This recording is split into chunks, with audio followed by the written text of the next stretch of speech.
میرے بھائیوں، یہ پل صراط کا ذکر قرآن میں بھی اشارتاً موجود ہے۔ سورہ مریم کے اندر آپ کو 71 نمبر آیت مل جائے گی، پارہ نمبر 16 کے اندر۔ اعوذ باللہ من الشیطان الرجیم، بسم اللہ الرحمن الرحیم۔ وَإِن مِّنكُمْ إِلَّا وَارِدُهَا، اور کوئی بھی تم میں سے ایسا نہیں ہے مگر یہ کہ اسے دوزخ سے گزرنا پڑے۔ كَانَ عَلَى رَبِّكَ حَتْمًا مَّقْضِيًّا، یہ تمہارے رب کی طرف سے تقدیر میں شدنی بات ہے، یہ ڈیسٹنی تمہارے لیے مقرر ہے کہ تم سب کو آگ کے اوپر سے گزرنا پڑے گا۔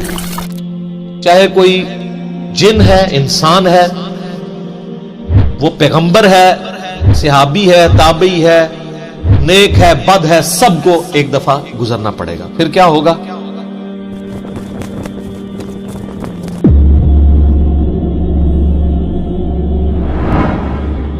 ثُمَّ نُنَجِّي الَّذِينَ اتَّقَوْا وَنَذَرُ الظَّالِمِينَ فِيهَا جِثِيًّا، پھر ہم نجات دے دیں گے اہل تقوی کو، اور جو ظالم ہیں ان کو گھٹنوں کے بل اسی دوزخ میں رہنے دیں گے۔ وَلِعَوْذُ بِاللَّهِ تَعَالَى اللہم اجرنا من النار، آمین۔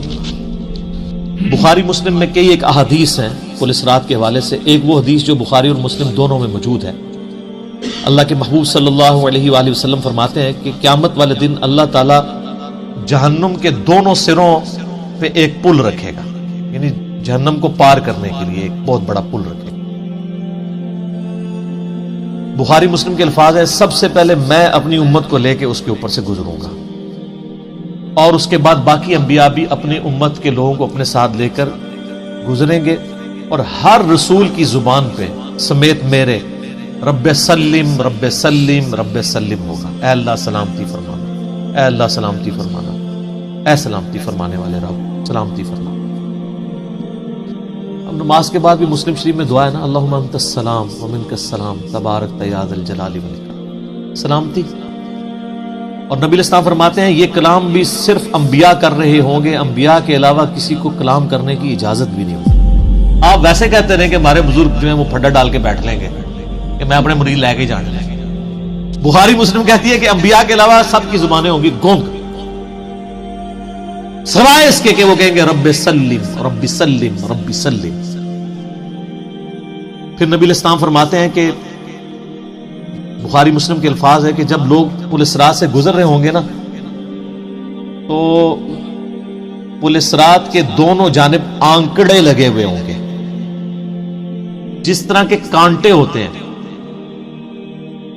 اور وہ گزرنے والوں کو زخمی کر رہے ہوں گے، اور اٹھا اٹھا کے مجرمین کو دوزخ میں پھینک رہے ہوں گے۔ جیسے کرین کی آپ سمجھیں کہ وہ آگے کرین سے وہ چیزیں اچک کے پھینکی جاتی ہیں نا، تو نبی علیہ السلام فرماتے ہیں اس طرح وہ اچک اچک کر جہنمیوں کو اس پل سے گزرتے ہوئے اچک اچک کر پھینک رہے ہوں گے جہنم میں۔ اور نبی علیہ السلام نے یہ بھی فرمایا، بخاری مسلم کے الفاظ ہیں کہ ہر شخص اپنے اعمال کے مطابق گزر رہا ہوگا، کوئی سورین کے بل گھسٹتا ہوا جا رہا ہوگا۔ آپ سر اس منظر کو امیجن بھی نہیں کر سکتے۔ یہاں تو کہتے ہیں لوگ جو کچھ بھی ہے تیرے محبوب کی امت سے ہے، تو وہ امت کون سی ہے جو گزر رہی ہوگی؟ وہ آپ ہی لوگ ہیں، ہم لوگ ہی ہیں۔ اللہ تعالیٰ سلامتی کے ساتھ ہمیں گزار دیں، آمین۔ آپ علیہ السلام فرمایا کہ بعض لوگ جو ہیں وہ یعنی تیز رفتاری سے گزر رہے ہوں گے، بعض گھسٹ گھسٹ کے اپنے اعمال کے مطابق گزر رہے ہوں گے، اور پھر لوگ کٹ کٹ کے دوزخ میں گر رہے ہوں گے۔ بخاری مسلم کے الفاظ ہیں، اس پل سے کٹ کٹ کے دوزخ میں گر رہے ہوں گے، پھر وہ دوزخ میں رہیں گے یہاں تک کہ اللہ تعالیٰ ان کے لیے کوئی فیصلہ فرما دے۔ وَلِعَوْذُ بِاللَّهِ تَعَالَى، اللہ تعالیٰ کی پناہ، اللہم اجرنا من النار، آمین ثم آمین۔ صحیح مسلم میں ایک حدیث ہے، ابو سعید خدری کہتے ہیں کہ ہمیں یہ بات بھی پہنچی ہے کہ وہ پل جو ہے وہ تلوار کی دھاڑ سے زیادہ تیز اور بال سے زیادہ باریک ہوگا۔ یہ الفاظ بالکل صحیح ہیں صحیح مسلم کے اندر۔ اس پل سے تو کوئی بندہ مہارت کے ساتھ بھی نہیں گزر سکتا، کوئی چائنی بھی نہیں گزر سکتا۔ وہ جو تو یہ اس کے اوپر سے گزرنا ایک معجزے والا معاملہ ہی ہوگا جس کو اللہ تعالیٰ نجات دے گا۔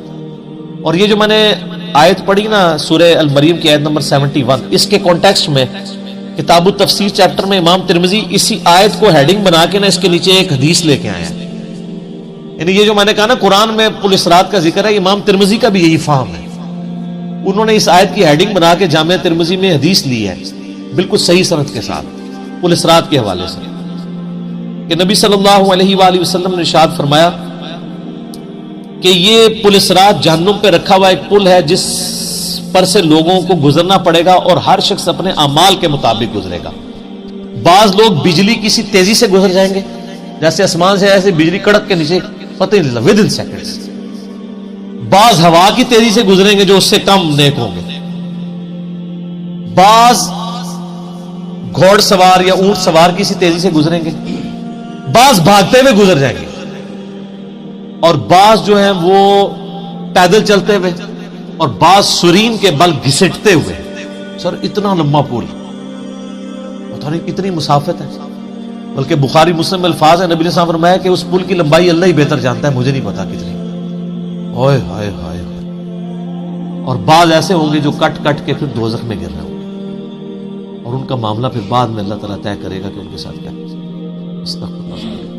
جامعہ ترمذی میں ایک حدیث ہے، حضرت انس بن مالک جو حضور کو 10 سال تک وضو کرواتے رہے، بخاری مسلم میں آیا. ترمذی میں الفاظ ہیں، وہ کہتے ہیں یا رسول اللہ قیامت الدین آپ میری شفاعت کریں گے؟ فرمایا میں کروں گا. یا رسول اللہ مجھے اپنا پتہ بتا دیں، میں آپ کو کہاں تلاش کروں. انہوں نے انشور کیتا ہے. آپ نے فرمایا تم پورے صراط پہ آ جاؤ. اوئے ہائے ہائے. تم مجھے پورے صراط پہ دیکھ لینا، میرے امتی گزر رہے ہوں گے، میں ان کے لیے سلامتی کی دعا کر رہا ہوں. کہ یا رسول اللہ اگر پل صراط پہ نہ پاؤں تو آپ نے فرمایا کہ پھر تم میزان عمل پہ آ جانا، جہاں لوگوں کے نامہ اعمال تولے جا رہے. نبی الاسلام کا نامہ اعمال نہیں تول رہا ہوگا، آپ کو تو اللہ نے امن دے دیا نا، انا فتحنا لک فتحا مبینا. اور بخاری مسلم میں حدیث ہے، حدیث شفاعت کے سارے نبیوں سے لوگ ہوتے ہوتے حضرت عیسیٰ کے پاس جب اینڈ پہ آئیں گے نا تو وہ کہیں گے بس ایک ہی شخص ہے جس کو امن ملا ہوا ہے، تو محمد رسول اللہ کے پاس جاؤ، وہ شفاعت کریں گے. تو آپ علیہ السلام اپنی امت کی خاطر ہی یعنی میزان عمل پہ تکلیف کاٹ رہے ہوں گے. کہا یا رسول اللہ میزان عمل پہ بھی نہ پاؤں تو کہاں جاؤں؟ فرمایا پھر تم حوض کوثر پہ آ جاؤ، میں وہاں پہ اپنے امتیوں کو مشروب پلا رہا ہوں. بخاری مسلم میں درجنوں احادیث ہیں، آسمان کے ستاروں کے برابر اس کے برتن ہیں، اور جو ایک بار پیے گا وہ کبھی پیاسا نہیں ہوگا. جنت میں لوگ مشروب لذت کے لیے پیئیں گے، پیاس کی وجہ سے نہیں پیئیں گے. ان کا یا رسول اللہ اگر آپ مجھے پل صراط پہ بھی نہ ملے، میزان عمل پہ بھی نہ ملے، اور آپ صلی اللہ علیہ وآلہ وسلم حوض کوثر پہ بھی مجھے نہ ملے، تو پھر میں آپ کو کہاں تلاش کروں؟ آپ فرمایا تم مجھے تلاش کرنا، میں ان 3 میں سے کسی ایک جگہ پہ ہوں. تو بخاری مسلم میں پھر یہ بھی آتا ہے کہ میرے حوض کوثر پہ کچھ لوگ لائے جائیں گے، میں کہوں گا اصحابی اصحابی، میرے ساتھی ہیں. مجھے بتایا جائے گا کہ آپ کے بعد یہ دین سے الٹے قدم پھر گئے تھے، انہوں نے دین میں بدعتیں جاری کر دی تھی. آپ فرماتے ہیں میں کہوں گا سحقا سحقا لمن غیر بعدی، تو دور کر دو مجھ سے، میرا ان سے کوئی تعلق نہیں. بخاری مسلم میں الفاظ ہیں، عبداللہ ابن ابی ملیکہ جب یہ حدیث بیان کرتے تھے تو کہتے تھے اے اللہ ہم تیری پناہ میں آتے ہیں اس چیز سے کہ تیرے نبی کے وفات کے بعد ان کے دین سے الٹے قدم پھر گئے. یہ وہی لوگ ہیں جو حضور کی وفات کے بعد مرتد ہو گئے تھے، مسلمہ کذاب کے ساتھ مل گئے، منکرین زکوٰۃ میں شامل ہو گئے، سیدنا ابوبکر کے خلاف کھڑے ہو گئے. اور یہ صرف قانوناً صحابہ کے بارے میں صرف یہ حدیث نہیں ہے، عام امتیوں کے بارے میں الگ سے حدیثیں ہیں بخاری مسلم. یہ نہ سمجھیں کہ پچھلے لوگوں کے لیے، قیامت تک کے لیے جن لوگوں نے دین میں بدعتیں جاری کی ان کے لیے حدیثیں ہیں، اس میں امتی کے الفاظ بھی ہیں، وہ بھی بخاری مسلم ہے.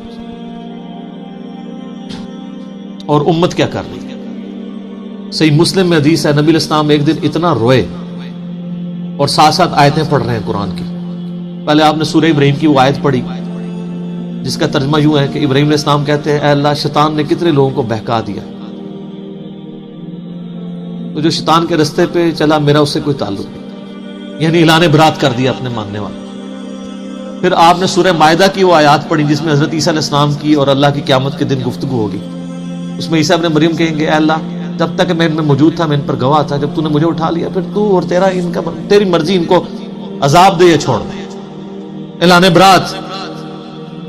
حضور نے کہا کہ یا اللہ ابراہیم نے بھی اپنی امت سے اعلان برات کر دیا, عیسیٰ نے بھی کر دیا, لیکن میں کہتا ہوں میری امت. صحیح مسلم کے الفاظ ہیں, حضرت جبرائیل علیہ السلام آئے اور کہا کہ اللہ نے مجھے آپ کی طرف بھیجا ہے اور کہا کہ میرے محبوب سے پوچھو کہ اس کو وہ کون سی چیز ہے جو غم زدہ کر رہا ہے. حالانکہ اللہ کو سب کچھ پتا تھا. آپ نے فرمایا میری امت.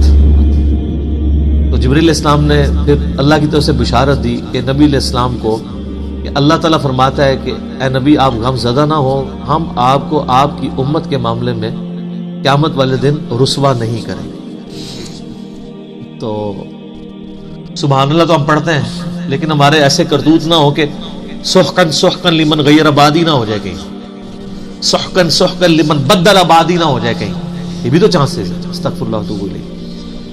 نبی علیہ السلام نے تو اپنی محبت کا حق ادا کر دیا. اور مسلم شریف میں حدیث ہے قیامت کا دن وہ ہے کہ جب ابراہیم علیہ السلام بھی میری طرف متوجہ ہوں گے. جس دن کوئی بھی اللہ کی بارگاہ میں کلام کرنے والا نہیں ہوگا, میں ابراہیم علیہ السلام کی سفارش بھی میں کروں گا. حضور کی سفارش کے بعد انبیاء کو بولنے کا موقع ملے گا. اسی پہ وہ اعلیٰ حضرت کا شعر ہے نا, وہ جہنم میں گرا ان سے جو مستغنی ہوا, ہے خلیل اللہ کو حاجت رسول اللہ. بل ہم شعر کہہ سکتے ہیں, ہم محبت کے لیے نعرے مار سکتے ہیں, لیکن نبی علیہ السلام نے جو امت کو تعلیمات دی تھیں حجۃ الوداع کے موقع پر, غدیر خم کے موقع کے اوپر, امت نے کسی ایک وصیت کا بھی پاس نہیں. اب ایک دردناک ٹاپک ہے, جتنی مرضی بات کی جائے نہ ختم ہونے والی ہے. بس اس کو اسی پہ کنکلوڈ کرتے ہیں کہ اللہ تعالیٰ قیامت والے دن ہمیں اپنی رحمت کاملہ سے اپنے محبوب صلی اللہ علیہ وآلہ وسلم کی شفاعت کے ساتھ قیامت کی ساری ہولناکیوں سے بلا حساب و کتاب جنت میں داخلہ عطا فرمائے. آمین ثم آمین.